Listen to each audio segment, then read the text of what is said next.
네, 저희가 계속해서 요엘서의 말씀을 살펴보고 있는데요. 지난 시간에도 저희가 살펴봤듯이 그들이 어떻습니까? 네 가지 메뚜기 종류의 재앙을 당하고 나서 그들이 먹을 것 없어지게 되어진 상황 속에 하나님 앞에 소재와 번제를 드리지도 못하게 되어지는 초유의 사태가 벌어진 것을 저희가 함께 말씀을 나눴습니다. 저희가 잘 아는 삼손도 변변한 무기 없이 어떻게 나귀 턱뼈 하나로 블레셋을 물리치지 않았습니까? 하나님의 능력을 가지게 될 때엔 삼손과 같은 놀라운 능력을 행사하게 되어지지만 하나님의 손에 붙들리지 아니하면 저희가 연약할 수밖에 없는 존재라는 것이죠. 그날도 그 손에 잡혀진 나귀 턱뼈 하나, 그거 하나를 붙잡았는데 블레셋 사람 1000명을 싸워서 죽이고 승리를 얻었다라고 이야기합니다. 하지만 이렇게 승리를 거둔 날이었지만 삼손은 어땠습니까? 목이 말라 죽을 만큼 힘든 상황을 만나게 되어집니다. 그런데 그가 자기 힘만 믿고 물을 좀 마셔야겠다, 그런 생각이 들어서 아마 물을 찾아 돌아다녔다면은 그런 승리를 얻지 못했을 것입니다. 아마도 찾다가 지쳐서 쓰러졌을는지 모릅니다. 그런데 그는 여호와께 부르짖고 기도하게 되어집니다. 하나님 앞에 살려달라고 기도하게 되어지고 부르짖어 기도하게 되어졌을 때 그곳에 하나님께서 물이 나도록 하시는 하나님의 역사하심이 있게 되어집니다. 그것을 삼손이 마시고 정신이 회복되어지고 다시 살아났음을 말씀하고 있는데, 그래서 이곳의 이름을 엔하꼬레라고 하는 것이죠. 우물을 뜻하는 엔, 그리고 부르짖는다는 뜻이 달린 핫고레, 그러니까 바로 그곳에서 하나님 앞에 삼손이 매달려서 부르짖어서 기도했었던 것, 그러니까 엔하고레란 부르짖는 자의 샘, 우물, 이런 의미를 가지고 있는 것이겠죠. 죽을 만큼 힘든 때를 만나게 되어지면요, 삼손과 같이 하나님을 찾아야 한다는 것입니다. 죽을 때를 맞을 만큼 힘든 상황을 만났는데도 내 힘으로 해결할 수 있어 라고 생각하면은요, 그 문제가 해결되어질 수 없을 뿐만 아니라 내 인생조차도 제대로 살아내기가 어려운 상황에 맞닥뜨리게 되어진다는 것이죠. 죽을 만큼 힘든 때를 맞았을 때는요, 하나님을 찾는 방법 말고는 다른 방법이 없습니다. 하나님을 향해 나아가 부르짖고 기도하게 되어질 때 하나님께서 우리의 방법이 되어주신다. 우리가 생각하는 우리의 방법대로라면 그 일들이 그렇게 되어지지 않아야 하는데, 하나님 앞에 나아가 하나님을 부여잡고 하나님 앞에 아뢰게 될 때엔 우리의 방법이 아닌 하나님의 방법으로 우리가 그 문제들을 해결할 수 있게 해주신다는 것이죠. 오늘 말씀에도 보면 그들이 죽을 만큼 힘든 시대를 살았던 것을 이야기하고 있습니다. 한 번도 아니고 4번에 걸친 메뚜기 재앙이 그들에게 엄청난 시련과 고통을 가져다 주었다라는 것이죠. 그 결과로 어떻습니까? 그들이 하나님 앞에 예배한 제사 드리기조차 어려운 그런 상황을 맞이하며 그들에게 있어서 어쩌면 그런 어려움들을 맞이한 그때에 하나님 앞에 나아가는 것이 위로가 되어질 수 있고 힘이 되어질 수 있는 상황이었는데 그것조차 할 수 없는 어려움에 처하게 되어졌다라는 것이죠. 오늘 말씀은요, 이런 어려운 상황에 어떻게 그 상황을 극복하고 이겨낼 수 있는지에 대해서 우리에게 알려주고 계시다라는 것이죠. 하나님께서 우리에게 해결책을 직접 손수 말씀해주고 계시다라는 것입니다. 먼저는 영적 지도자가 회개의 자리로 나아갈 것에 대해서 말씀하고 있고, 다음 모든 백성들이 함께 어떻게 했다고 기록하고 있습니까? 금식하며 부르짖었다라고 말씀하고 있습니다. 하나님의 회복은요, 어리석은 내 계획대로 진행되어지는 것이 아니라 하나님의 방법으로만 일어나게 되어진다라는 것입니다. 인간적인 계산은 내려놓고 오직 하나님의 방법을 붙잡을 때 회복의 역사가 시작되어지게 된다라는 것이죠. 그런데 우리는 어떻습니까? 이런 경험들이 많지 않다 보니까 이런 얘기들을 설명해 주면 그 이야기를 잘 이해하지 못합니다. 제 아는 집사님이 조그마한 사업체를 운영하시는데 밑에 있는 직원이 좀 이렇게 돈을 이렇게 횡령해다 쓴 것 같아요. 이분이 마음에 그걸 알고 난 다음에 어떤 생각이 들었냐면, 이걸 불러다가 당장 그동안 손해본 금액들을 다 찾아내고, 그리고 이 손해된 금액들을 메꿔넣으라고 하고 회사에서 쫓아내야겠다, 이제 이런 마음을 먹었던 거예요. 그런데 그걸 어떻게 할까 고민하고 기도하는 도중에 장로님은 권면하기를 그냥 한번 덮어줘 봐라, 이렇게 얘기했는데, 아무리 마음속에 생각을 해도 이게 덮어지지가 않는 거예요. 도대체 얼마를 해먹었는지도 모르겠고 얼마 동안 이걸 가져갔는지도 모르겠고.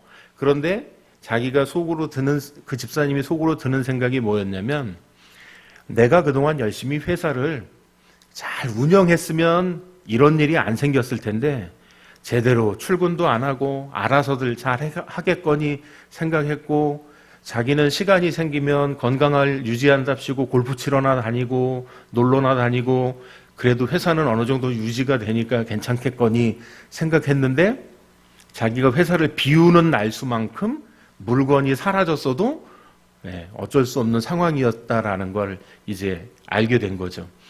그리고는 이 집사님이 어떤 결정을 했냐면, 정말로 장로님이 권면한 대로 아무런 조치도 취하지 않았습니다.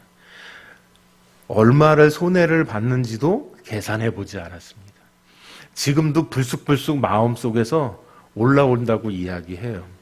그 직원을 보면 내 돈을 얼마를 훔쳐간 거지? 이런 생각이 든다는 거예요. 그런데 그날 이후로부터는 물건이 출하가 되면 자기한테 와서 다 체크받고 서명받고 확인해서 나아가도록 해놨고, 또 하나는 그동안에는 출고장에 물건을 출하할 때 그곳에 CCTV를 달아놓지 않았는데 이제 아예 그냥 CCTV를 달아놔서 더 이상 그렇게 물건을 개인적으로 빼내갈 수 없도록 조치를 취해놓고 자기가 정시에 출근하고 정시에 퇴근하는 걸 이제 지키고 있다고 이야기하더라고요.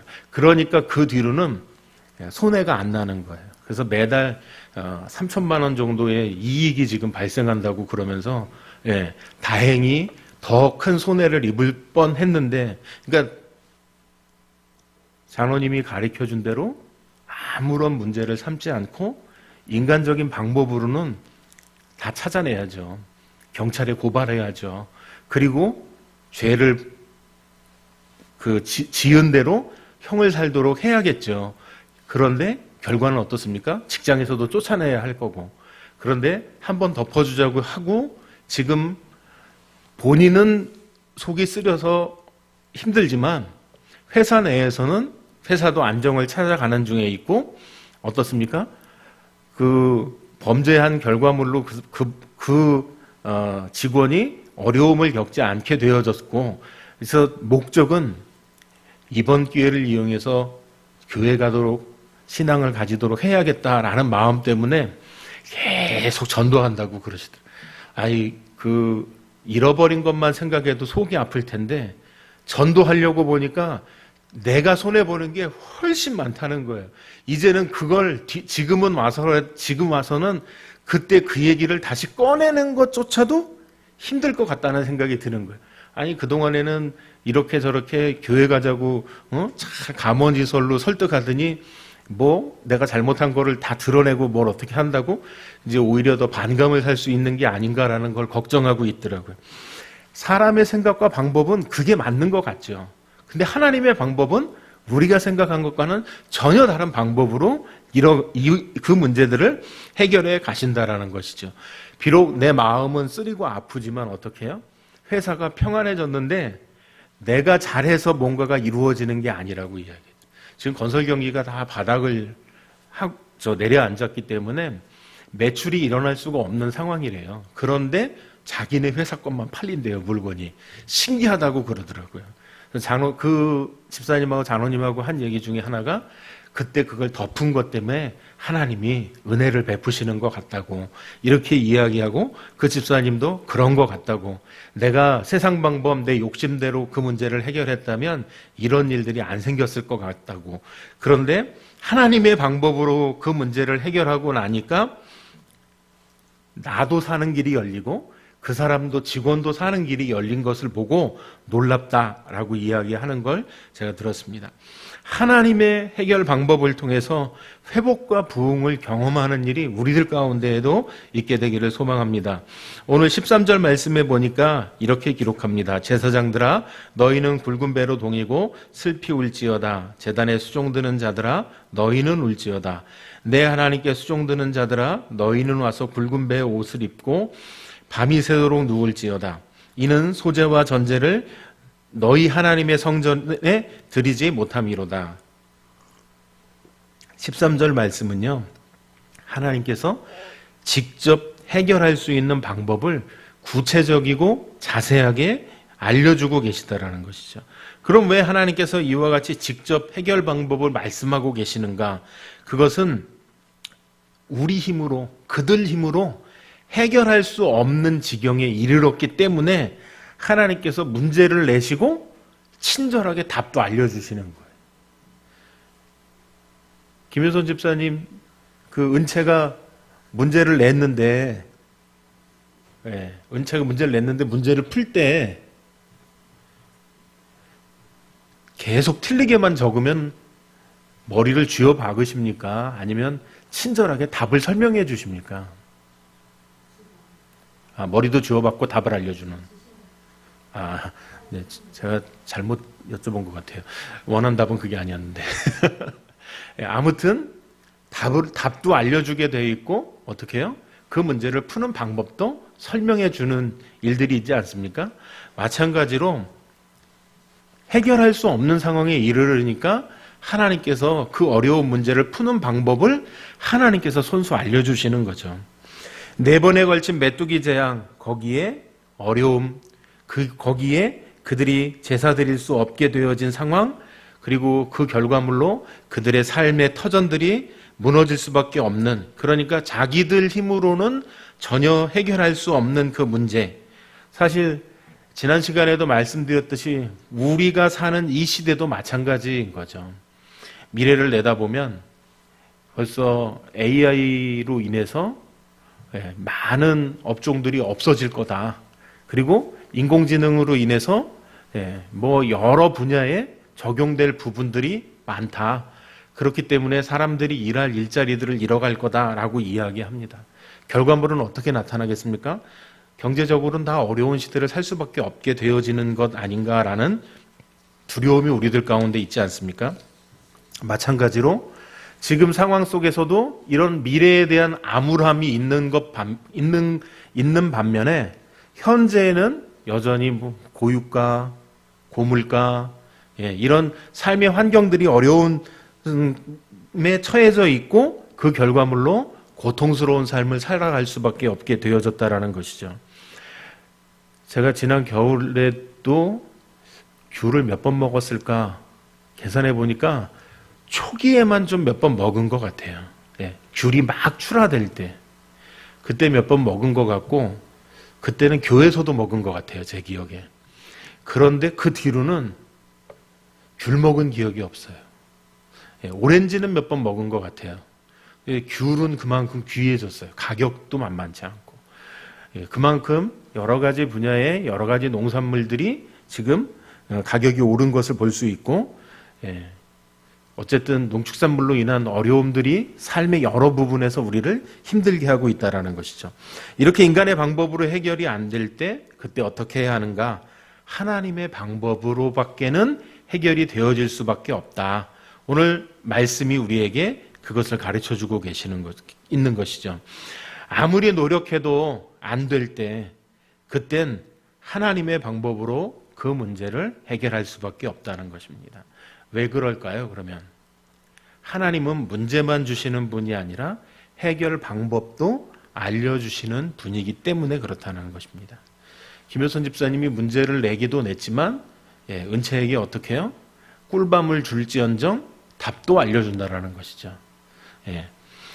어떻게 보면 하나님하고도 닮아 있는 것 같은 꿀밤도 있고 답도 있고, 하나님께서 우리가 만난 시련은 절대 우리가 감당할 수 있는 능력으로 시련을 주지 않으신다는 것이고, 그 시련과 함께 벗어날 길도 함께 마련해 주신다라는 것입니다. 그래서 우리가 만난 시련은 충분히 감당할 수 있는 시련이라는 것이죠.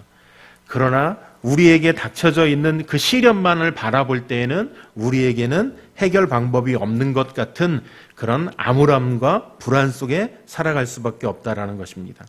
그러면 하나님께서는 하나님의 방법으로 일하실 때 무슨 방법이 있을까라는 생각이 들어집니다. 오늘 말씀에는요, 그 방법을 알려주시는데 오늘 13절 말씀엔 유독 반복되어져서 나오는 단어가 있습니다. 뭐라고 나오고 있나요? 우는 것에 대해서 말하고 있습니다. 내 삶을 돌아보고 내 삶에 하나님의 계획대로 뜻대로 순종하지 않았던 내 삶을 돌아보게 되어질 수밖에 없다라는 것이죠. 저희가 14절 말씀에도 살펴보게 되겠지만 금식일을 정했고 성회를 소집했고 여호와께 부르짖었다라고 기록하고 있습니다. 그러면 왜 회개하라고 말씀하고 있냐는 것이죠. 이 문제는 그들에게 죄로 인한 문제로 인해서 네 종류의 메뚜기 떼가 그들에게 나타날 수밖에 없었고, 그 결과물로 그들은 먹을 것을 잃었어야 했고, 결과는 제사를 드릴 수조차 없게 되어지는 안타까운 일이 생겨나게 되어진 것을 이야기하고 있습니다.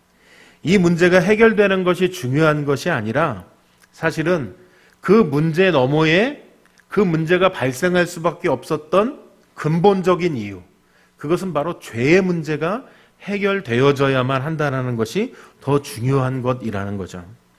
죄의 문제가 해결되지 않으면 이 문제가 해결된다고 해도 다시 그 문제 속에 들어가게 될 것이기 때문에 그렇다는 것입니다. 제가 아까 말씀드렸던 그 집사님도 그 직원이 나쁜 행동을 한, 횡령을 한, 물건을 가져간 이 행위를 처벌하고 회사에서 내쫓을 수 있을 겁니다. 그리고 자기가 여전한 방식으로 전과 같이 계속 건강을 위한답시고 골프만 치러 다니고 자기를 위한답시고 운동하러만 다니면 회사는 또 누군가가 나타나서 그 방법으로 할 수밖에 없는 거겠죠. 그런데 어떻습니까? 본인조차도 정한 시간에 출근하고 퇴근하는 일을 이제는 약속을 직원들에게 하고 자기도 그렇게 한다고 이야기하더라고요. 그러니까 골프 치러 가는 일 안 하고, 그리고 놀러 다니는 일 안 하고, 회사에만 붙어 있으니까 너무너무 답답하대요. 맨날 밖으로 돌던 분이 회사에 붙어 있으려니까 얼마나 답답하겠어요. 그런데 자기 자리에 앉아서 뭘 할까 하다가 큐티하기 시작했다 그러더라고요. 출근해서 제일 먼저 하는 일이 큐티. 그리고 나면 남는 시간에 경건서적 읽기. 그래서 제가 아니 무슨 이렇게 생활이 그렇게 바뀌셨냐고 물어보니까 할 게 그거밖에 없어요. 왜냐하면 퇴근할 때까지는 어쨌든 회사에 있기로 약속을 했기 때문에 그렇다고 이야기하더라고요. 그러면서 자기에게 많은 변화들이 생겨났는데 가족들과의 관계들도 변화가 생겨나는 거예요. 그분 말씀을 빌면 그렇더라고요. 가족들이 변화가 나타났는데 심지어는 개도 자기를 좋아한다고. 그래서 제가 그 전에는 개가 안 좋아했냐 그랬더니 개가 먹이 줄 때만 와서 꼬리 좀 흔들었지 절대로 자기한테 온 적이 없는데 우리 집 개가 나하고 산책을 간 정도가 됐다고. 그래서 제가 많이 바뀌신 건 맞는 것 같다고. 개도 은혜를 받으니까 알아보는 것 같다고 저희가 농담처럼 이렇게 이야기하기도 했는데요. 이처럼 중요한 건 그 문제를 해결되는 것보다 그 너머에 있는 원인을 제거하는 것이죠. 사장이 꼼짝 안 하고 회사에 출근하고 회사의 자리를 지키고 있으니까 그렇게 할 수 있는 일을 꾸밀 수조차 없게 되는 것이죠. 감독하고 감시하는 사람이 생겨났으니까 할 수 없게 되어지는 것이죠. 죄 문제가 해결되지 않으면 이 문제가 해결된다고 해도 다시 그 문제 속에 들어가게 될 것이기 때문에 그렇다는 것입니다. 그러면 왜 죄 문제를 해결하라고 말씀하시고 있는가? 바꿔서 생각해 보면 죄 문제를 해결하라고 말씀하시는 것은 한 번 더 기회를 주시는 거예요. 저희가 조폭 영화는 보면 한 번만 더 기회를 주세요. 무릎 꿇고 막 빌어도 안 돼. 단칼에 안 된다고 하지만 우리 주님께서는 그렇게 하지 않으시고 친절하게 알려주시는 거죠. 기회를 한 번 더 주는 거야 라고 이야기하시는 것처럼 회복될 수 있는 기회를 우리에게 주시기 위해 회개하라고 하시는 것이죠. 그래서 하나님께서 주신 재앙은 파멸을 위한 재앙이 아니라 다시 일어설 수 있도록 우리에게 기회를 주시는 회개의 기회를 통해 재앙을 막아주시고자 하시는 하나님의 인도하심이 있다라는 것이죠. 오늘 말씀엔 그래서 누구부터 회개해야 하는가라고 말씀을 살펴보니까 제사장들이 가장 먼저 나옵니다. 사실 제가 말씀 보다가 이번 주는 말씀을 건너뛸까? 제가 제일 많이 찔리는 사람이라서 그리고 이게 건너뛰는 게 훨씬 내 마음은 편할 수 있는데 라는 생각이 들어져서 그런데 오늘 제일 먼저 제사장들이 기록되어져 있습니다. 하나님께서는 제사장들을 향해 너희들이 가장 먼저 회개해야 된다라고 말씀하고 계시다라는 것이죠. 제사장들이 누구입니까? 당시의 종교 지도자들을 이야기하는 것 아니겠습니까? 백성들의 신앙을 책임지고 있는 지도자들부터 회개의 자리로 나아가야 합니다라는 것을 말씀하고 있는 것이죠. 그래서 제사들을 향해 너희는 굵은 배로 동이라라고 말씀하고 있습니다. 그러니까 굵은 배로 허리띠를 띠라고 말씀하고 있는 것입니다. 제사장이 직무를 수행하려면 그 바람에 날리지 않도록 허리에 띠를 매는 것, 그러니까 굵은 배로 허리에 띠를 띠라고 말씀하고 있는 것이죠. 이렇게 성전에서 직무를 수행할 때 제복을 잘 갖춰 입으라고 말씀하고 있고 이것은 저희가 소방관을 봐도 어떻습니까? 불을 끄기 위해서 그 무거운 장비들과 산소통을 등에 짊어지지 않습니까? 그런데 그런 방화복과 산소통을 메었기 때문에 불이 나고 있는 불화 속으로도 어떻게 해요?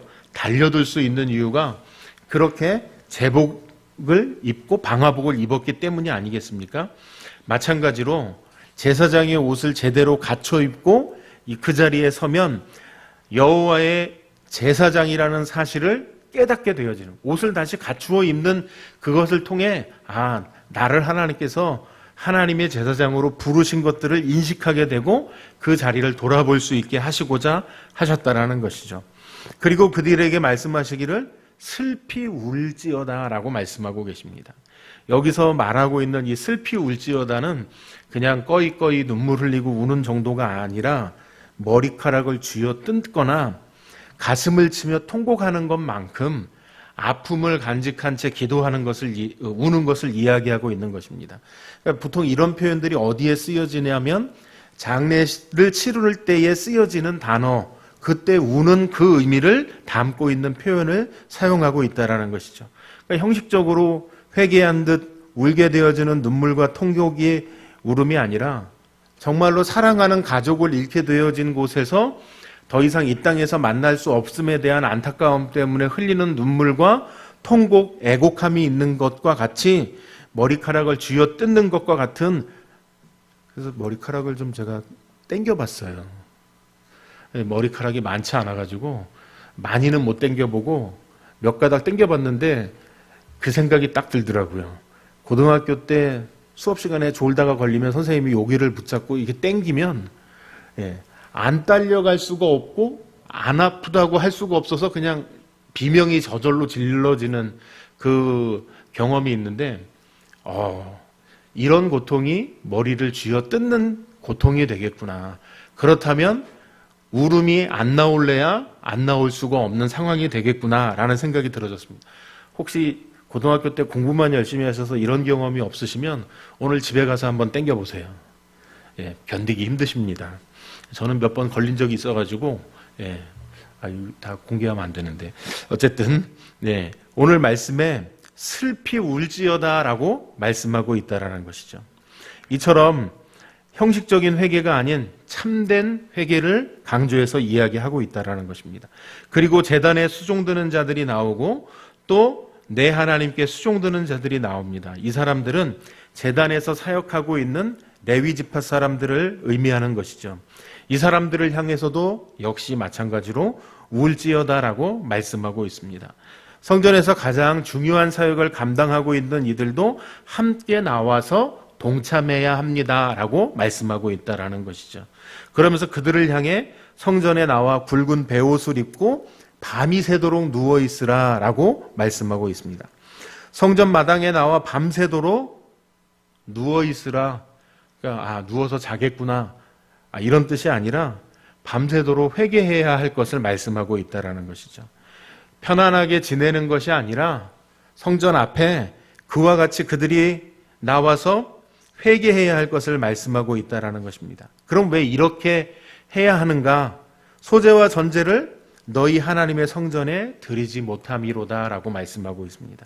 그러니까 제사를 드릴 수 없는 상태가 되어졌으니까 그 상태에서 그냥 보내지 말고 밤새도록 회개할 것을 말씀하고 있다라는 것이죠. 그러면 영적 그들에게 있어서 신앙의 지도자들이 이와 같이 회개하는 일에 앞장서고 성전을 돕는 이들이 레위인들이 그 일을 가장 앞장서서 해야 할 것을 이야기하고 있다라는 것입니다. 물론 우리가 지도자들로 세워진 이들부터가 먼저 공동체를 위해 어려움이 있을 때 기도해야 될 것, 돌이켜 회개해야 할 것에 대해서 말씀하고 있다라는 것이죠. 제가 말씀을 준비하면서 이게 성도님들에게 드리는 말씀이 아니고 내가 들어야 할 말씀이구나라는 생각이 들어졌습니다. 제가 기도한다고 해도 과거처럼 그렇게 애절하게 기도한 경험이 최근에 없다라는 생각이 들어졌습니다. 그만큼 어렵고 힘든 상황에 있으면서도 여전히 내가 하나님을 의지하지 못하고 있구나라는 생각이 들어졌습니다. 제가 주일날 기도할 때마다 저희 목사님 기도하는 음성을 들으면 우리 목사님만큼은 나도 해야 되는데 라는 생각이 들어지거든요. 목사님 매주 찬양 예배 드릴 때마다 목이 쉬셔가지고 축도하고 내려가시는 걸 제가 매주 경험하는데 저도 회개가 많이 되어집니다. 저도 힘내서 기도하도록 더 노력하도록 애쓰도록 하겠습니다. 에레미야가 가지고 있는 별명이 있죠. 눈물의 선지자. 오늘 어떻게 하라고요? 울 것에 대해서 말씀하고 있지 않습니까? 이처럼 하나님 앞에 바르게 세워지는 과정들 속에서는 하나님을 향해 우는 자리에 나아가야 하는 것임을 말씀하고 있다는 것이죠. 하나님의 방법은요, 지도자가 먼저 회개의 자리로 나아가는 것임을 말씀하고 있다는 것입니다. 그런데 이렇게 회개의 자리로 나아갈 때 회복과 부흥의 역사가 시작이 되어지는데 나는 이렇게 열심히 했는데 왜 일이 이런 지경에 이르렀지? 다른 사람들을 원망하고 비난하는 것이 아니라 이 모든 것이 바로 내 책임이라고 고백하고 울며 하나님 앞에 엎드릴 때 진정한 회복이 시작되어진다는 것입니다. 저희가 함께 하나님 앞에 함께 엎드려 울며 기도하게 되어질 때 우리에게 닥쳐져 있는 어려움들을 이겨내는 하나님의 도우심과 일하심이 우리들 가운데 나타나게 될 줄로 믿습니다. 14절 말씀에 이렇게 기록합니다. 너희는 금식일을 정하고 성회를 소집하여 장로들과 이 땅의 모든 주민들을 너희 하나님 여호와의 성전으로 모으고 여호와께 부르짖을지어다. 지도자들이 먼저 회개하라고 말씀하셨고 근데 거기서 멈춰서는 안 된다라는 것을 말씀하고 계십니다. 모든 백성들을 지도자들만 회개하는 자리에 있는 것이 아니라 모든 백성들이 함께 회개의 자리로 이끌어야 한다라고 말씀하고 있는 것이죠. 여기 14절 말씀에 너희는 이라고 시작하는 주어가 있습니다. 이 너희는 바로 제사장들을 가리키는 것이죠. 너희는 금식일을 정하고 성회를 소집하여 이 일을 해야 할 사람이 제사장들이라는 것을 이야기하고 있다는 것입니다. 그러면서 가장 먼저 해야 할 일은 금식일을 정하는 것이라고 말씀하고 있습니다. 이처럼 이스라엘 민족들은요, 어려운 일을 만나게 되어졌을 때 금식일을 정해놓고 기도하는 시간을 가졌습니다. 매년 4월, 5월, 7월, 10월 이렇게 4차례 금식일을 정해놓고 기도하는, 금식하며 기도하는 시간들을 가졌다라는 것이죠. 저희가 잘 아는 것처럼 에스더 때에도 어땠습니까? 3일간 금식을 선포하게 되어지고 금식하게 되어지고 그 앞에 왕 앞에 나아가게 되어지는 것. 금식은 일상적인 기도가 아니라 사실은 어떻게 해요? 내가 좀 괴로워지는 것이죠. 저희가 음식을 먹는 것이 얼마나 기쁘고 좋은 일들이 되어지고 있습니까? 그런데 일단은 육체의 음식을 공급하는 것을 중단하는 것만으로도 육신이 괴로워질 수밖에 없는 것이죠. 하나님의 능력을 의지하고 하나님께서 도와주실 것을 고백하고 절박하게 하나님 앞에 매달릴 때 이와 같이 하나님을 의지하는 기도, 육신의 음식을 끊어가면서 금식하며 기도해야 될 것을 말씀하고 있다는 것이죠. 뿐만 아니라 금식일을 정하라는 것은 육체의 즐거움을 제할 것에 대해서 말씀하고 있다는 것이죠. 오직 하나님만을 붙잡을 것에 대해서 말씀하고 있다는 거죠. 먹는 것조차 끊어내면서 내 삶에 가장 어려움을 만나게 되어진 이 순간 오직 하나님만을 바라보게 되어지는 것이라는 것을 알려주고 계시다라는 것이죠. 정말 모든 것을 다 내려놓고 오직 하나님만 바라보고 전심으로 기도해야 한다는 것을 말씀하고 있습니다. 그 다음으로 성회를 소집하라 라고 말씀하고 있습니다. 여기서 성회라는 건 거룩한 집회를 이야기하는 거겠죠. 제사장들만 회개하는 것이 아니라 모든 백성들이 한자리에 모여서 한 마음으로 하나님 앞에 나아가는 시간을 가져야 한다. 저희가 지난번에 느헤미야의 말씀을 쭉 살펴봤지만 그들이 어땠습니까? 이와 같이 그들이 자신들의 삶을 말씀을 읽고 그들이 듣는 과정 가운데 그들이 자원하면서 어떻게 해요? 찬양하고 말씀 듣는 일을 하지 않았습니까? 기도하는 일을 하지 않았습니까? 마찬가지로 오늘 하나님께서 그들에게 이와 같이 말씀하고 계신 거죠. 그러면 이렇게 모여서 무엇을 해야 하는가? 모든 사람들을 여호와의 성전으로 모으고 여호와께 부르짖을 것에 대해서 말씀하고 있습니다. 그것은 부르짖는 기도해야 할 것에 대해서 말씀하고 있는데 여기서는 우리말 표현으로는 통성기도가 맞는 것 같아요. 어려움을 처한 사람이 도움을 얻기 위해서 애절한 심정으로 어떻게 해요? 목이 터져라 기도하게 되어지는 것. 어려움을 만나게 되어진 이가 속으로 조용히 기도한다라는 건 사실 아직 그의 감정으로 드러나지 않기 때문에 그러한 것이죠.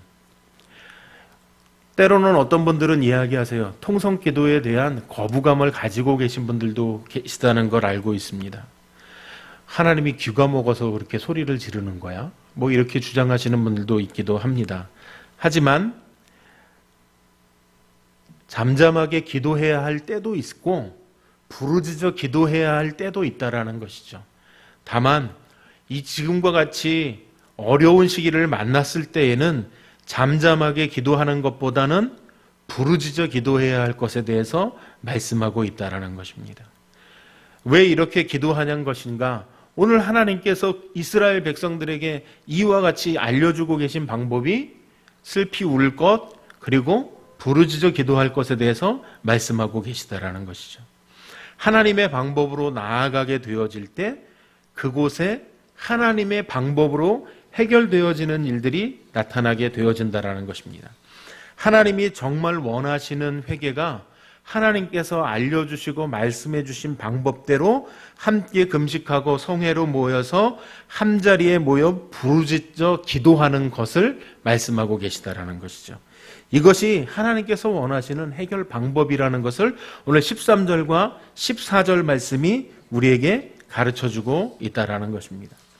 우리가 이처럼 금식하고 말씀을 듣고 성전에 함께 모여서 간절하게 부르짖을 때 회복의 길을 주신다는 것입니다. 정말 위기를 만나게 되어졌다면, 어려움을 만나게 되어졌다면 살려달라고 조그맣게 속으로, 제가 굉장히 내성적이라서 아마 물에 빠지면 살려주세요, 살려주세요 하는지 모르겠다라는 생각이 들어지긴 합니다. 그런데 정말 물에 빠지면 이렇게 소리 지를까? 아니죠. 큰 목소리로 많은 사람들에게 더 멀리 들려질 수 있기를 바라는 마음에 살려주세요, 있는 힘껏 소리 지르지 않겠습니까? 내성적이던 어떤 성격을 가졌건 그만큼 삶의 결단의 순간에 온 그때에는 부르짖을 수밖에 없다라는 것입니다. 그들은 성전에 함께 모여서 간절하게 부르짖을 때 하나님께서 회복의 길을 주신다라고 말씀하고 계신다라는 것이죠. 정말 위기를 만나게 되어졌을 때 살려달라고 하나님께 울며 금식하며 부르짖고 나아가야 할 것에 대해서 말씀하고 있습니다. 아직까지 교만한 생각으로 뻣뻣하게 있어서는 안 된다라는 것이죠. 정말 가난한 심정이 되어지고 하나님 앞에 절박한 심정으로 부르짖으며 나아가야 한다라는 것을 오늘 13절과 14절 말씀이 우리에게 가르쳐주고 있다라는 것이죠. 그런데 우리는 어떻습니까? 여러 가지 방법으로 우리를 합리화할 만한 이유들을 찾아낸다라는 것이죠. 하나님께서는 이와 같이 부르짖어 기도할 것에 대해서 말씀하고 있는데 굳이 그렇게 크게 기도해야 할 이유가 뭐가 있어? 하나님이 못 들으시는 것도 아니고 우리 마음속까지 다 들여다보신다면서 모르실 분이 아닌데 굳이 그렇게 크게 소리 지를 필요가 있겠냐고 우리가 합당한 이유를 들어서 기도하는 것을 피하게 되어지는 것이죠. 한편으로는 어떻습니까? 평안해. 지난 시간에 말씀드렸던 것처럼 행복하다고, 행복해. 그 어느 때보다 가장 행복해. 평안하다고 외치고 있지만 실제로는 속으로 불안한 때인 거죠. 그래서 어떤 방법을 선택하게 되어집니까? 차선책을 선택하는 거예요. 무서운 열심으로 종교적 행위하고 도덕적 행위를 하는 것입니다. 그 방법이 뭐라고요? 예배 드리는 거예요. 이상하다? 아니요. 불안한 마음이요. 오히려 예배를 드리도록 우리를 내몬다니까요. 뿐만 아니라 어떻습니까? 봉사와 섬김의 자리에도 우리를 내밉니다. 누구보다 봉사와 섬김을 잘하죠. 제가 목사님 말씀 전하실 때마다 들으면 말씀을 통해서 이와 같은 것을 하지 않는 것에 대해서 강조하시는 말씀들을 여러 번 하시잖아요. 마찬가지로 큐티도 그래요. 매주 신앙훈련 프로그램 저희 교회가 돌아가면서 너무 좋은 신앙훈련 프로그램을 하고 있지 않습니까? 마찬가지로 그것도 그래요. 불안할수록 내가 염려될수록 더 오히려 종교적 행위에 매달린다는 거죠. 이 결과물의 가장 끝판왕이 뭐냐면 헌금하는 거예요. 왜요? 예배 드리는 거 봉사와 섬김도 잘 안 되고 큐티도 안 되고 매주 신앙훈련하는 것도 안 돼요. 그런데 이걸 뭘로 때우는 거예요? 한 방에 돈으로 채우는 거예요. 저희 교회는 다행히도 그런 분들이 보이지 않지만 제가 같이 신앙생활 했던 많은 분들 중에는 돈으로 땜빵하고 교회 예배 못 드린 거, 봉사 못한 거, 섬김 못한 거, 큐티 못한 거, 훈련 못 받은 거 뭘로 퉁친다고요? 돈으로 퉁치는 거예요. 가장 나쁜 방법으로 가장 자신에게 평안해, 불안한 방법을 해결할 수 있는 방법은 이거야 라고 이야기하고 종교적 행위에 머물러 있는 것이죠. 종교적 행위로 못 채운 것을 돈으로 해결하려고 하는 이런 것들을 통해서 내 안에 불안과 두려움에 사로잡히니까 이 불안과 두려움을 없애려고 이렇게 안 하고는 지낼 수가 없는 거죠. 그래서 생기는 부작용이 이렇게 열심을 내지 않는 사람을 향해서 자꾸 정죄하는 일이 생겨나는 거예요. 그래서 왜 그 사람들에 대해서 비판하게 되어지고 비난하게 되어지고 비교하게 되어지고 그리고 이런 게 가장 마지막에 드러나죠. 생색을 내는 거죠. 집사님들은 다 안 했잖아. 나는 했거든.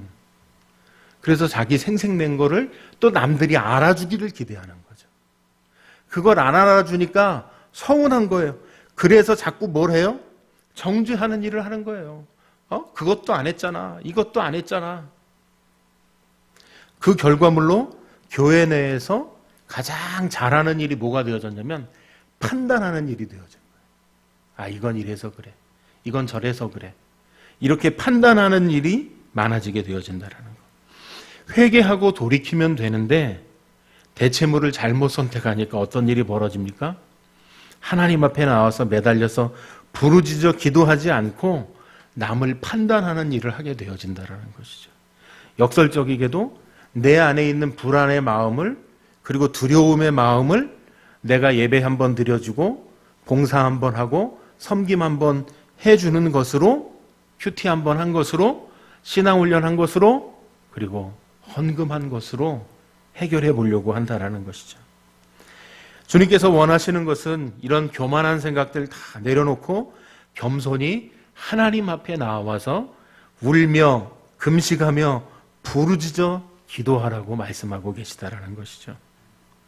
시련에서 벗어날 수 있는 길을 하나님께서 알려주고 계신 거예요. 울며 금식하고 부르짖는 것. 그런데 어떤 성경학자가 이야기하기를 여기에 제사장도 있고 레위인도 있고 백성들도 있는데 이분이 안 계시다 그러더라고요. 뭐가 안 계실까요? 왕이 없다 그러시더라고요. 왜 왕만 쏙 빼고 말씀하셨을까? 당시 왕은 어떤 사람이었을까요? 아주 교만한 사람이에요. 본래 바른 신앙을 가지고 하나님을 잘 섬겼던 왕이었는데 갑자기 세상이 바뀌고 교만해져서 누구의 말도 듣지 않고 자기 고집대로 밀고 나아가는 상태가 되어진 것이라는 거죠. 당시 왕은 회개의 가능성이 없는 완악한 상태였기 때문에 말씀에서는 언급조차 하지 않았다라고 이야기하더라고요. 혹시 왕 같은 모습으로 신앙생활하고 계시는 건 아니시죠? 어려운 위기, 어려운 때를 만났다면 오늘 말씀에서 우리에게 가르쳐주고 계신 것처럼 울며 금식하며 부르짖을 것에 대해서 말씀하고 계시다라는 것입니다. 아무리 어려운 힘든 시기를 지나가고 있다고 해도 우리가 울며 금식하며 부르짖을 때 하나님께서 하나님의 방법으로 하나님께서 해결해 주시는 놀라운 하나님의 역사하심이 우리들 가운데 나타나게 될 줄로 믿습니다. 이 시간